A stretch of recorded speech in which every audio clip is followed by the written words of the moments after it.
a lover of wisdom. And much of the book of Ben Sira is devoted to this great respect for wisdom, for learning wisdom, for institutionalizing wisdom within an academy. And this is something uniquely Greek. Ben Sira's brilliant innovation was to apply the Greek tradition of study and debate to the Bible. He believed that if his students studied the Bible's stories, they would learn more about how to live from Moses than from Socrates. From Moses, he produced a generous man who found favor in the eyes of all mankind. Beloved by God and man, Moses of blessed memory. God allowed him to hear his voice, gave him the commandments face to face, the law of life and knowledge. Ben Sira looks at the stories of Abraham or Moses, and for him, they're not stories about the past.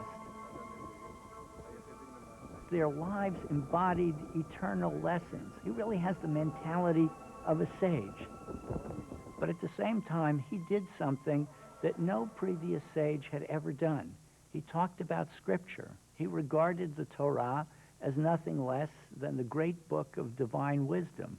And so his job as a sage, in order to know as much as a person can know about God's will, wasn't what other sages had done, had seen as their job, namely to look at the world and draw lessons from it, but to read the book. It was a new approach to Judaism. Ezra had given the people the Torah to live by its laws. But thanks to Ben Sira and others like him, Jews eager for an alternative to Greek culture began studying the lives of the Bible's heroes, searching for the divine wisdom their stories revealed. As this practice became more and more widespread, a new idea arose, that the writers of the Bible were divinely inspired, and therefore, everything in the Bible was true. The idea of divine inspiration of Scripture seems to have emerged actually rather slowly and piecemeal. There are many, many biblical prophets who say what they say in the name of God. God told me to say this, and here's what he said. But gradually, as time went on, this notion of the divine inspiration of Scripture or the divine authorization of Scripture came to be spread rather uniformly to all parts of the Bible.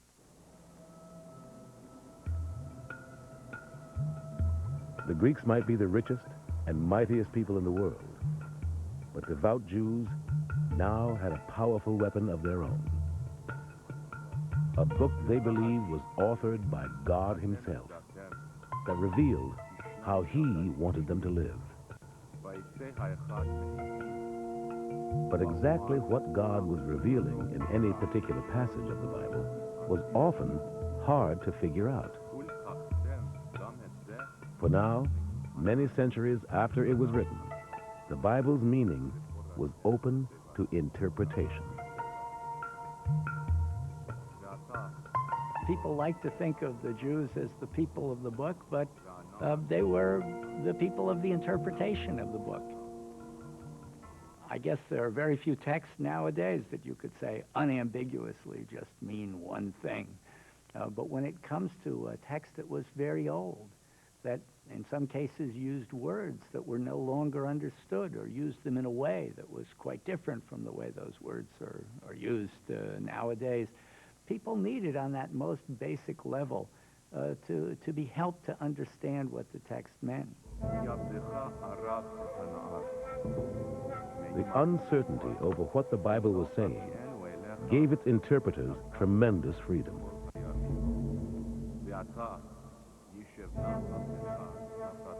Soon, new beliefs were arising that would shape Judaism and Christianity for the next 2 millennia.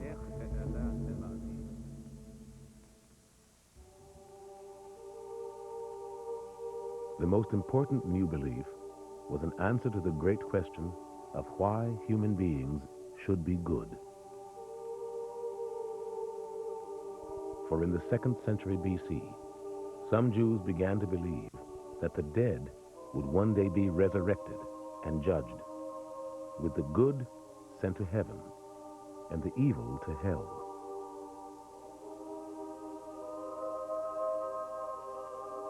Those who embraced this belief pointed to the brief hints in the Bible about an afterlife as proof. At this point in Jewish history, I think people began to look more and more to the afterlife as a kind of place of final reckoning. It will be in the world to come that these accounts will be settled. And so they turned to Scripture in order to find support for this idea, and of course, support was not lacking. The belief that the Bible was inspired by God also gave rise to great interest in its prophecies about earthly events. The most influential prophecy of all was that a time of turmoil was coming. And during it, God would stand by those who, like the patriarchs of old, stood by the covenant. These new ways of understanding the Bible not only transformed Judaism, they prepared it for a war of survival.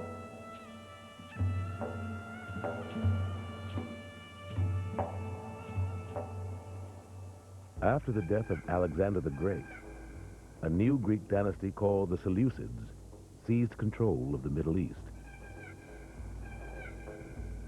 The first of the Seleucid kings were content to let Greek culture gradually transform their subjects into Greeks. But in 185 BC, a very unusual man ascended to the Seleucid throne. He was Antiochus IV, but he was known to his subjects as Antiochus the Madman. One of Antiochus' first decrees, recorded in the book of Maccabees, demanded that all his subjects replace their ancestral traditions with Greek ones.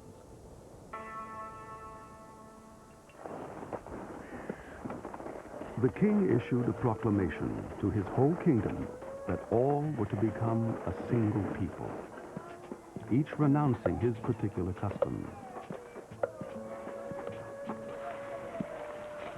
Many peoples of the region had already adopted the Greek way of life, but not devout Jews.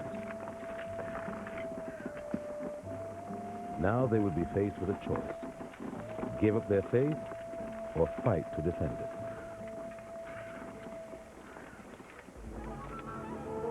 Antiochus relied at first on a faction of Jews who had embraced all things Greek. To increase their influence, he sold one such Jew the most important job in Jerusalem, high priest of the temple.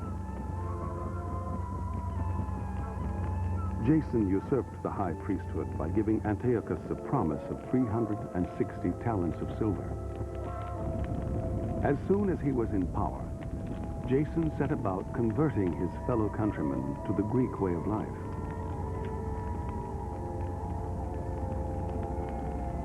For a high priest in Jerusalem in the 2nd century, the question was quite simple. Do I jump on the Greek bandwagon or not? Do I remain separate, or do I throw my lot in with a social process that had taken over all of the Middle East at this time? We find high priests that were willing to take that extra step and to throw their lot in with the lot of Antiochus IV Epiphanes. This would create a reaction, a violent reaction, because there were Jews who considered this to be nothing less than heresy.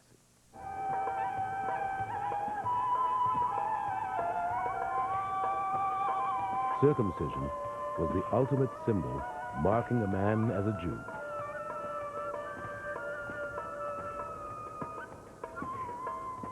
But under the new high priest, many temple priests began having cosmetic surgery to disguise their circumcisions, so they could take part naked in the Greek games. the Hellenizing process reached such a pitch that the priests ceased to show any interest in the services of the altar. They would hurry to take part as soon as the signal was given for the games. There were certain things about Greek culture and civilization that were totally unacceptable to the Jews. Among these, of course, was the religious concept of a multiplicity of gods. You cannot possibly imagine such a thing as being acceptable to Jews. Also, there were certain kinds of behavior. For example, the gymnasium with naked athletics. But really behind that isn't so much the nakedness as the virtual worship of the human body. These types of concepts, theological and we might say behavioral, were just totally unacceptable to most Jews. According to the book of Maccabees, the ultimate insult to the Jews came when Antiochus ordered that the heart and soul of Judaism, the temple in Jerusalem, be transformed into a Greek temple.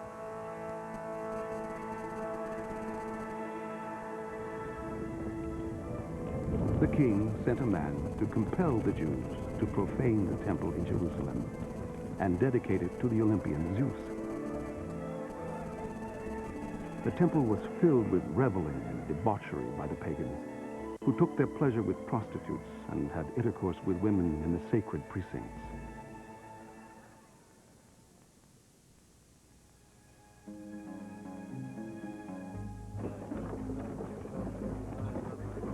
The uprising against Antiochus began in the countryside, where the king had ordered his men to travel from village to village with an idol of Zeus. The king's commissioners came to the town of Modein to make them sacrifice. Many Israelites gathered around them, but Mattathias and his sons drew apart. The king's commissioners then addressed Mattathias. You are a respected leader, a great man in this town. Be the first to step forward and obey the king's decree. You and your sons shall be honored with gold and silver and many presents. Raising his voice, Mattathias retorted, even if every nation living in the king's dominion obeys him, I, my sons and my brothers will still follow the covenant of our ancestors. As he finished speaking, a Jew came forward in the sight of all to offer sacrifice on the altar. When Mattathias saw this, he was fired with zeal. He killed the king's commissioners and tore down the altar. Then he fled with his sons into the hills. Mattathias and his sons would soon become known as the Maccabees. Their uprising was proof that the Jews' commitment to the religion of the divine book had become so strong they would die to defend it. The Maccabees went to war to put an end to the religious persecution, to reclaim the temple, to purify it. In the history of the world, this is the very first war that we know of that people went to war over religious freedom or freedom of conscience. This is the first time the state tampered with a religious tradition, which resulted in the people saying, no, we will go to fight. We cannot tolerate this. That is the War of the Maccabees. Many of the Maccabean rebels hid in caves in the countryside to avoid Antiochus' army. Not only were they greatly outnumbered, they faced the serious handicap of having to fight according to biblical law. The Bible said it was illegal to fight on the Sabbath day. So when the Greeks tried to smoke out a large group of rebels during Sabbath, the rebels decided they would rather die and seek their reward in the next life than break God's law. They offered no opposition. Not a stone was thrown. There was no barricading of the hiding places. They only said, "Let us all die innocent." Let heaven and earth bear witness that you are massacring us with no pretense of justice. The attack was pressed home on the Sabbath itself, and they were slaughtered with their wives and children to the number of 1,000 persons.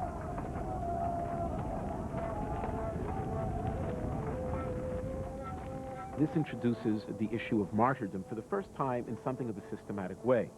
We hear of Jews, for instance, refusing to fight on the Sabbath, and they are martyred. The Maccabean uprising then not only became the classic example of Jews fighting for their religion, but it became the first classic example of Jews willing to die for their religion. But after the massacres, the surviving rebels decided to reconsider the matter of Sabbath observance. And the uncertainty that existed over the Bible's meaning gave them the freedom they needed.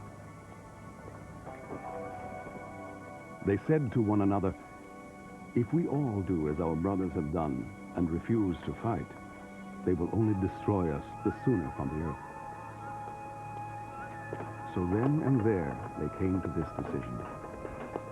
If anyone attacks us on the Sabbath day, we will resist them.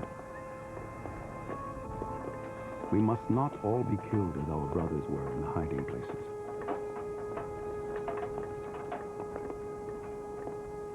The Maccabees ruled, and it seems to have been followed by Jewish tradition forever after, that in a defensive war, one not only was permitted to set aside Sabbath restrictions, but one was obligated to do so. After the death of Mattathias, his son Judah took over the leadership of the rebels. Judah was both a brilliant military strategist and a charismatic leader who used the stories of the Bible to inspire his followers. First light found Judah preparing for battle in the plains.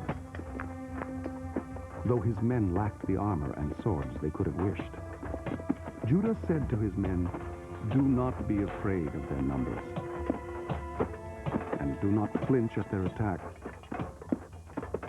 Remember how our ancestors were delivered at the Red Sea when Pharaoh was pursuing them in force.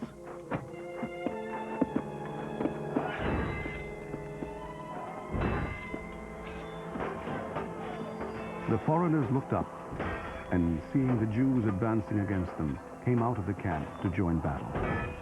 Judah's men sounded the trumpet and engaged them. The pagans were routed and fled toward the plain, and all the stragglers fell by the sword.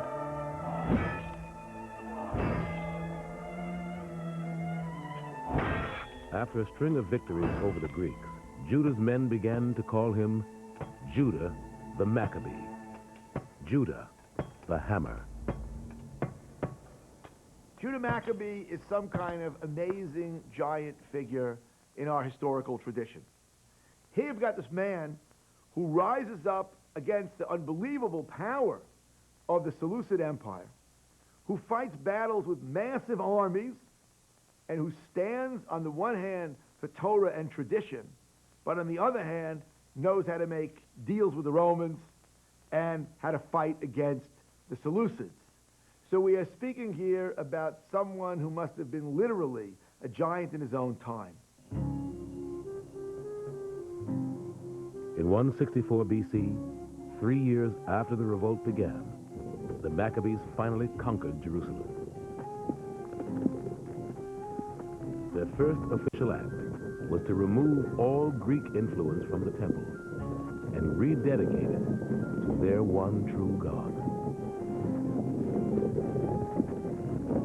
Maccabeus and his companions restored the temple and the city. They purified the sanctuary and built a new altar. Then, striking fire from flints, they offered the first sacrifice for 2 years, and burned incense and lit the lamps. Judah Maccabee will enter the city, he will have to purify the temple. Because the temple had gone through a process of Hellenization, pagan rites had been introduced into the temple, and Judah Maccabee would purify, rededicate the temple, this of course leading to the renowned festival of Hanukkah, the dedication of the Jewish temple anew.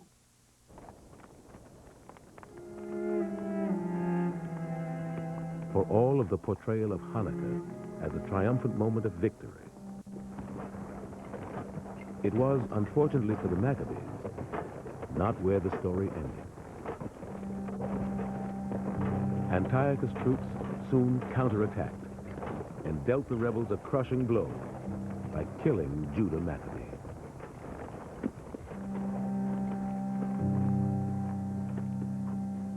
All Israel wept and mourned him deeply. And for many days they repeated this dirge. What a downfall for the strong man. The man who kept Israel safe.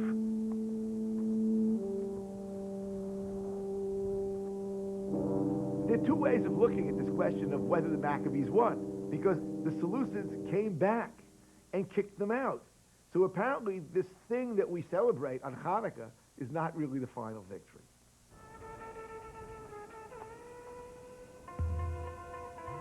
In the true story of the Maccabees, it was not military might that ultimately won the day, but politics and negotiations.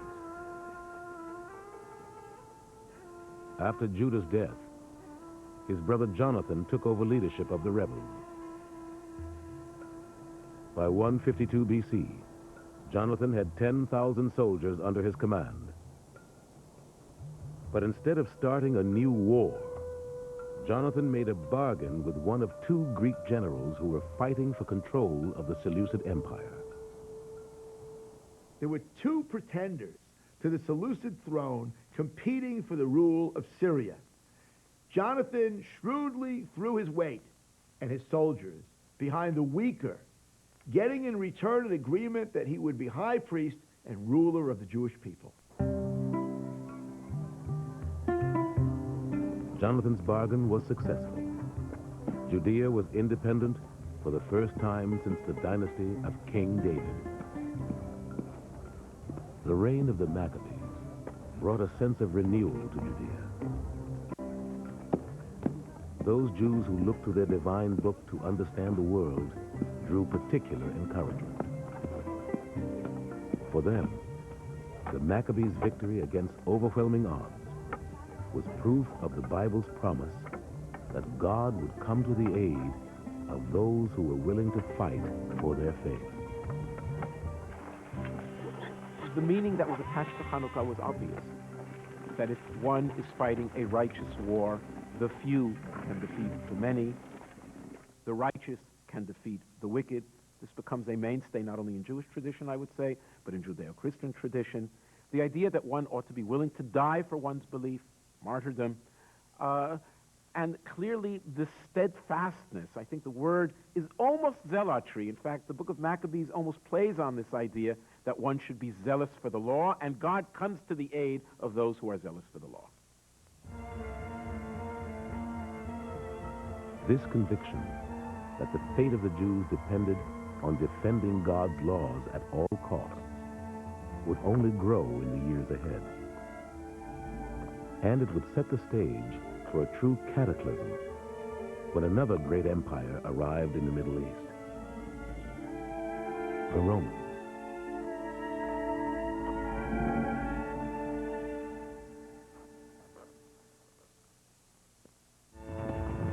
Next on Kingdom of David, Rome's legions clash with Jewish zealots, and the region is thrown into chaos. The Romans proceeded as far as the Holy House itself. Then one of them set fire to it. Now the Jews suffered nothing to restrain their force, nor tried to save their lives, since their Holy House was perishing. Next on Kingdom of David.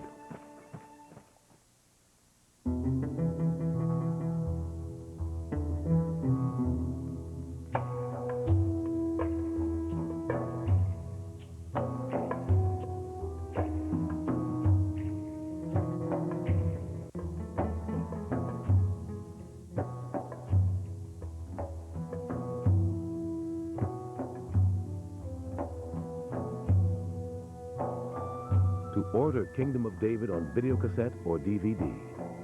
Call PBS Home Video at 1-800-PLAY-PBS.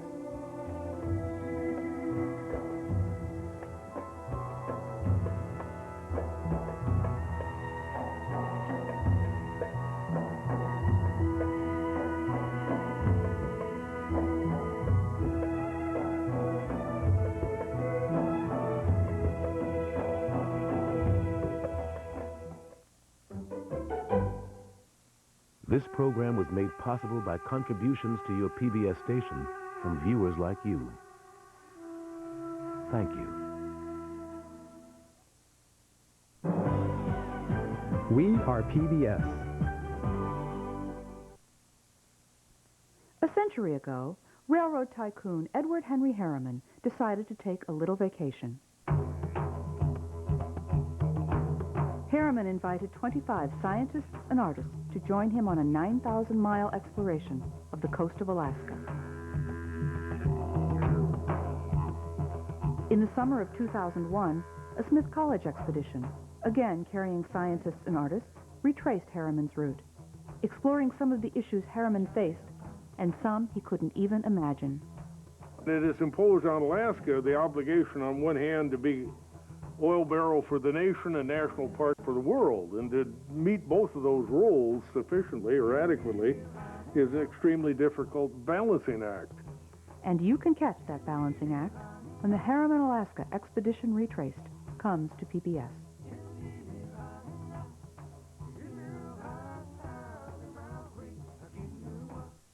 Next time on Ken Burns' American Stories, it was a city of dynasties and a city of stars. It was a catch no one had ever seen before. But in the end, baseball was still a business. It was really like death in the family. New York is the capital of baseball on the next Ken Burns' American Stories.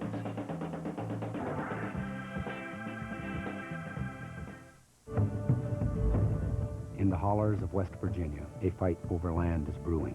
On one side, the families who will lose their homesteads to the state's largest strip mine. They have destroyed this community.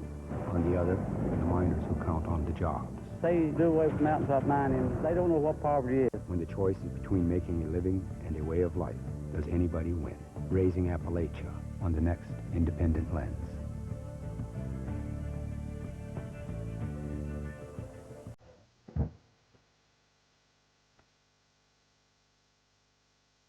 The father and son team with Ellis and Wynton Marsalis bring the lights and the temperature way down in the Kaplan penthouse. Ed Bradley is the master of ceremonies for a Jazz at Lincoln Center tribute to legendary New Orleans innovator James Black. Next time on Live from Lincoln Center.